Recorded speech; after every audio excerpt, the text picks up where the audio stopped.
영화죠.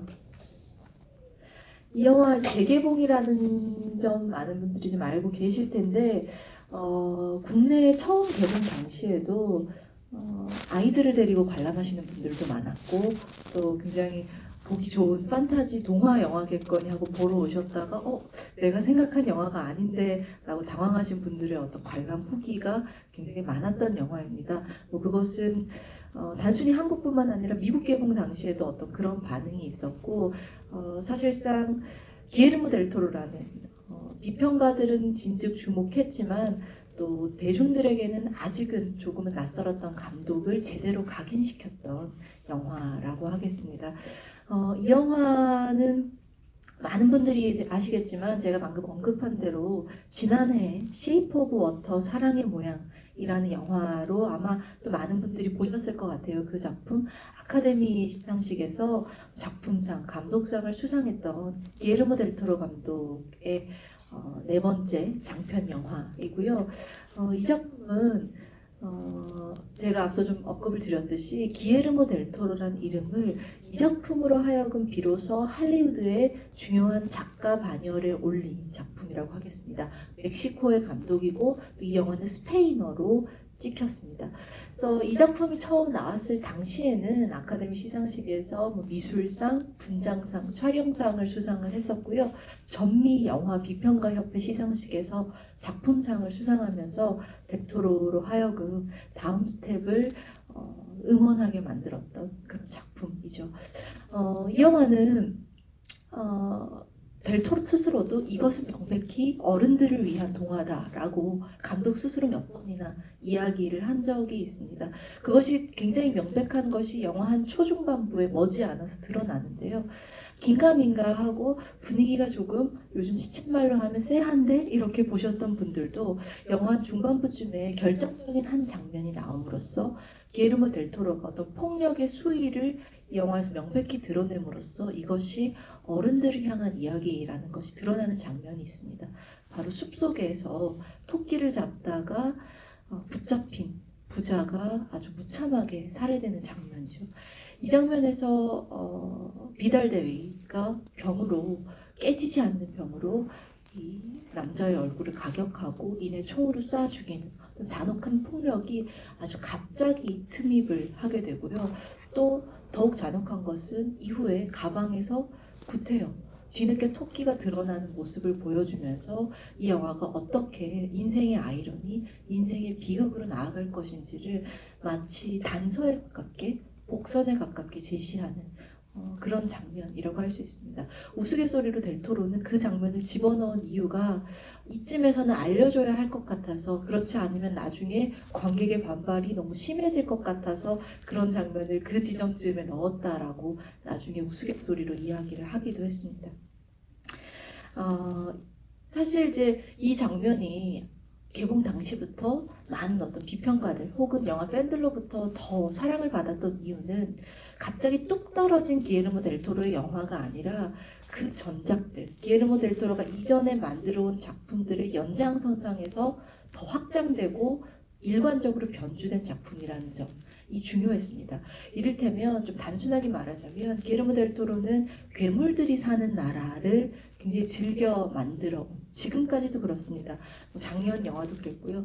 그 전에 만든 영화들이 어떤 영화인가 하면 크로노스라는 영화에서는 뱀파이어가 나왔고요. 미믹이라는 영화에서는 거대 곤충이 나왔었고 악마의 등뼈라는 작품에서는 유령, 영혼이 나왔었고 또 헬보이라는 작품도 있었습니다. 그런 연장선상에서 이 파네미로 역시도 어떤 기괴한 크리처들의 집합 같은 영화라고도 할 수 있겠고 그 연장선상을 이어오면서도 또 동시에 주제의식을 스페인의 역사적 사문을 건드리는 주제의식의 깊이를 더욱 심오하게 갖춰냈다는 점에서 작가로서의 성장을 보여준 작품이었습니다.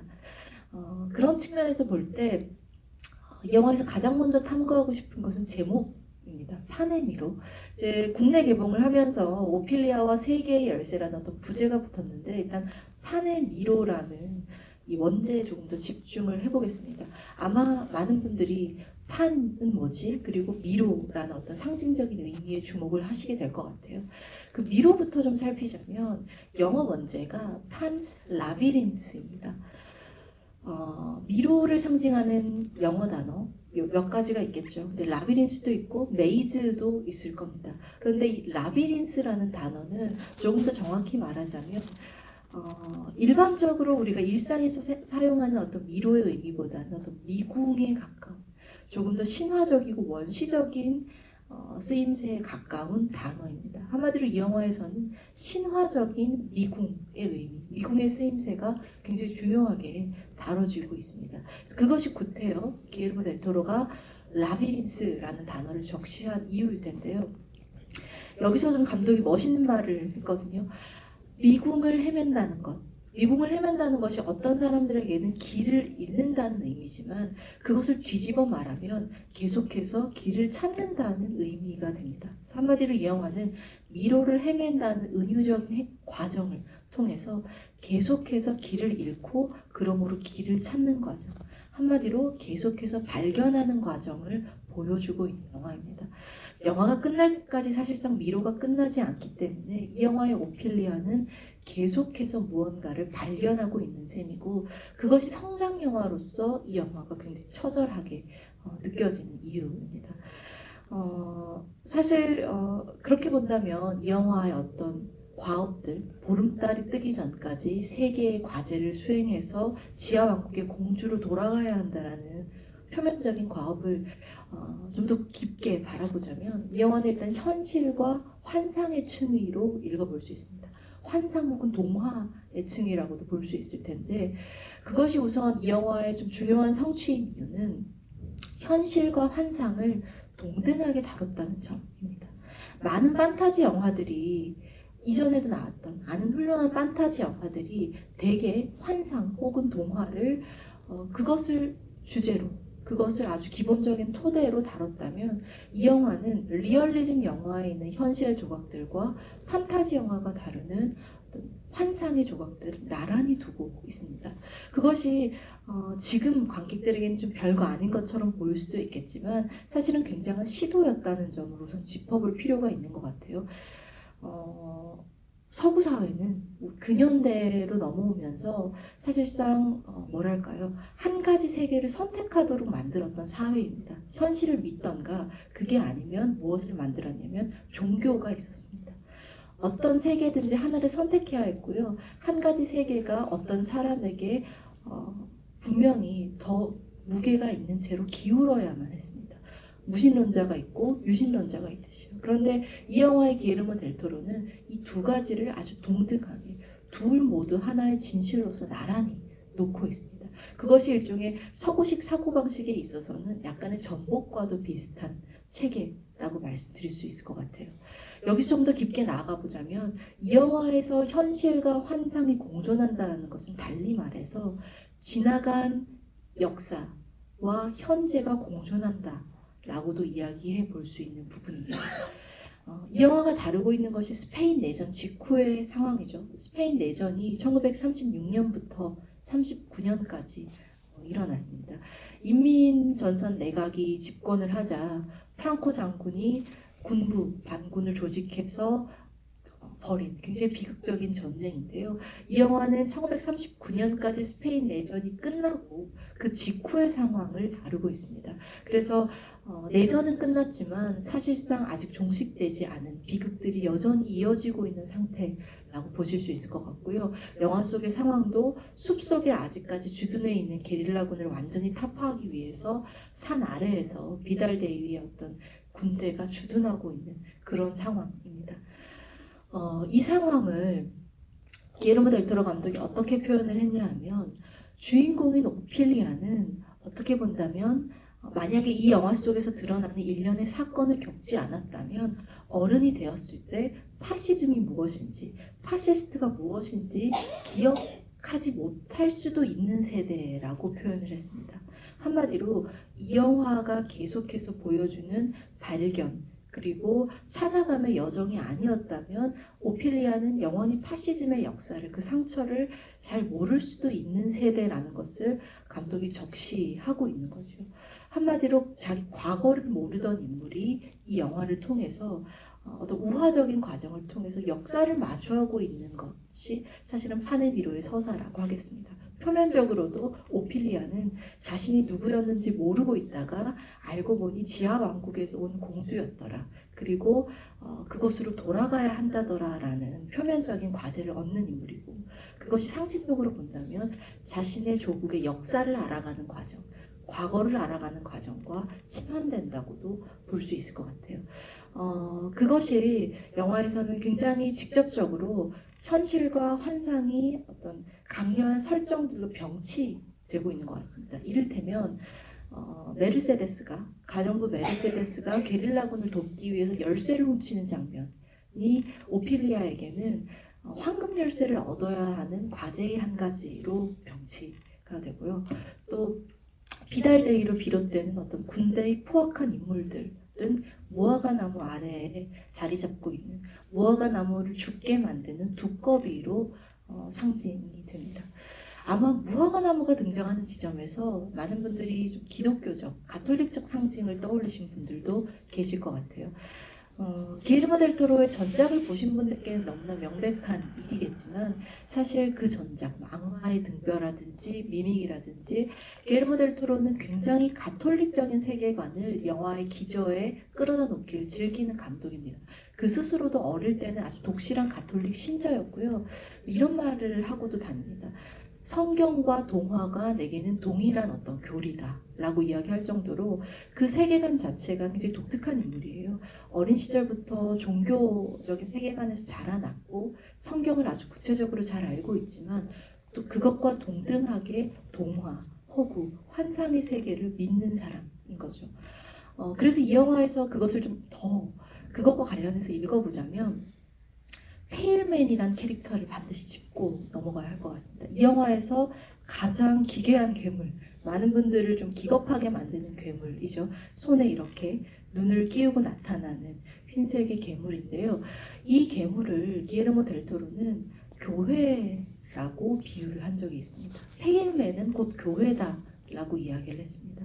그게 무슨 말인가 하면 이 시기 프랑코 정권이 들어서고 이 일반 평민들로 하여금, 시민들로 하여금 각종 어떤 위압과 공포 정치가 횡행하던 이 시기, 그리고 물론 그 이전 스페인 내전 시기를 좀 통틀어서 바라보면 교회라는 신성한 공간이 민족주의를 강화하는 정부의 수단으로 이용이 됐습니다. 한마디로 교회가 타락한 시대 스페인에서 라고 볼 수 있습니다. 그것을 기르모 델 토로는 페일맨이라는 캐릭터를 통해서 드러내고 싶었다라고 이야기를 했는데요.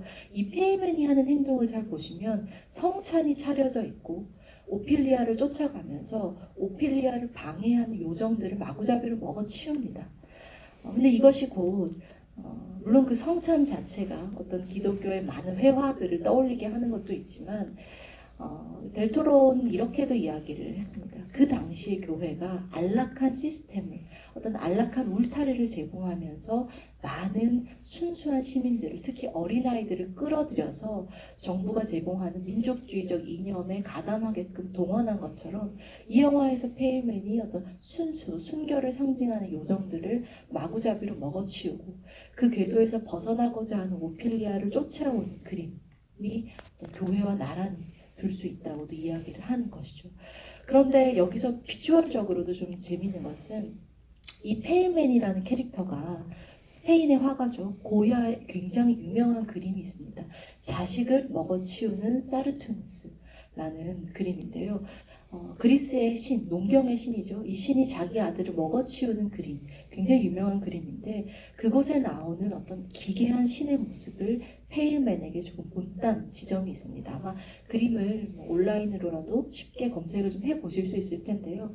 사실 이 그림 역시도 어떻게 본다면 신적인 문제가 자기 아들을 먹어치우는, 그러니까 어떤 믿음의 대상이거나 수호의 대상이었던 신이 굉장히 공포스럽고 기괴한 대상으로 전락하는 순간을 보여주는 그림이라고도 할 수 있을 텐데, 신, 교회가 어떻게 이 시대에 타락했는지를 괴물로서, 인간이 범접할 수 없는 존재의 공포로서 판의 미로에서 녹여내고 있다고 볼 수 있습니다. 사실 영화가 개봉한 지 굉장히 많은 시간이 흘러서요. 이 비하인드 스토리를 알고 계시는 분들도 많을 텐데요. 이 영화에서 오피리아를 돕는 존재, 그러니까 판이라는 존재를 연기한 배우와 페일맨을 연기한 배우가 같습니다. 더그 존스라는 배우가 판과 페일맨을 모두 연기를 했거든요. 이게 사실은 판과 페일맨이 한 사람이라는 것 또한 기에르모 델 토로가 의도적으로 그렇게 한 바인데, 더그 존스로 하여금 두 캐릭터, 사실 빛과 어둠에 가까운 캐릭터를 연기하게 함으로써 이 영화가 계속해서 보여주고 있는 환상과 현실의 공존, 그리고 파시즘과 교회의 일체를 이 배우의 어떤 일치를 통해서도 보여주고 있다고 말씀드릴 수 있을 것 같습니다. 끝으로 이 영화를 오늘 처음 보셨던 아니면 다시 보시는 것이던 판의 미로를 좀 즐겁게 보신 분들이라면, 흥미롭게 보신 분들이라면 기에르모 델 토로의 악마의 등뼈라는 작품도 꼭 한번 찾아보시기를 권해드립니다. 사실 이 스페인 내전을 다룬 영화로서 거의 연작에 가까운 작품인데요. 이 판의 미로가 스페인 내전 직후를 다루고 있다면 악마의 등뼈라는 작품은 스페인 내전 당시를 다루고 있습니다. 판의 미로가 오피리아라는 소녀의 이야기라면 악마의 등뼈는 10살 소년 카를로스가 주인공으로 등장합니다. 이 영화에서 이 카를로스라는 소년은 고아원에서 생활하는 소년인데요. 어느 날 고아원에서 어떤 유령을 만나게 되고 그 유령이 어떻게 죽게 됐는지, 그 유령의 억울한 죽음을 들으면서 대신 복수를 하기까지의 여정을 담고 있는 작품입니다. 스페인 내전이 당시에 어떻게 아이들의 영혼을 또 일반 시민들의 영혼을 무참히 짓밟았는지를 영혼의 출현을 통해서 치환하고 있는, 역시나 굉장히 환상적이고 또 상징적인 그런 작품이라고 하겠습니다. 오늘 제 해설은 이것으로 마무리를 하겠습니다. 끝까지 함께해 주셔서 감사드리고요. 혹시 끝으로 질문